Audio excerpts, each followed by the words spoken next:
চানক অন্নপূর্ণার মন্দির উত্তর চব্বিশ পরগনা ব্যারাকপুর ও টিটাগড় অঞ্চলে এটি একটি প্রসিদ্ধ মন্দির। এটিকে দ্বিতীয় দক্ষিণেশ্বরও বলা হয়ে থাকে।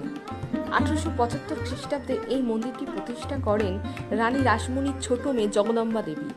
জগদম্বা দেবীর স্বামী মধুরমোহন বিশ্বাস ইস্ট ইন্ডিয়া কোম্পানি থেকে এই জমিটি ক্রয় করে 4 পুত্রের নামে লিখে দেন।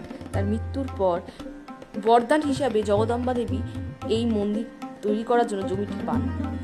এই মন্দিরটি লাগোয়া যে ঘাট আছে সেই ঘাটে এসে প্রথম অবতীর্ণ হয়েছিলেন জগদম্বা দেবী এবং এই স্থানটি নির্বাচন করেছিলেন।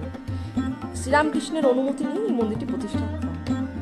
এই মন্দিরের সম্মুখে যে সিংহ গেট আছে সেটা নিয়ে তাকে দীর্ঘ আইনি লড়াই লড়তে হয়েছিল, কারণ তৎকালীন সময় ব্রিটিশরা নিয়ম করেছিলেন কোনো ভারতীয় বা নেটিভরা সিংহ গেট নির্মাণ করতে পারবেন না। কিন্তু পরবর্তীকালে এই আইনি লড়াইয়ে জয়ী হন জগদম্বা দেবী। আপনারা চাইলে ঘুরে আসতে পারেন। এই মন্দিরটি খুব সুন্দর জায়গা।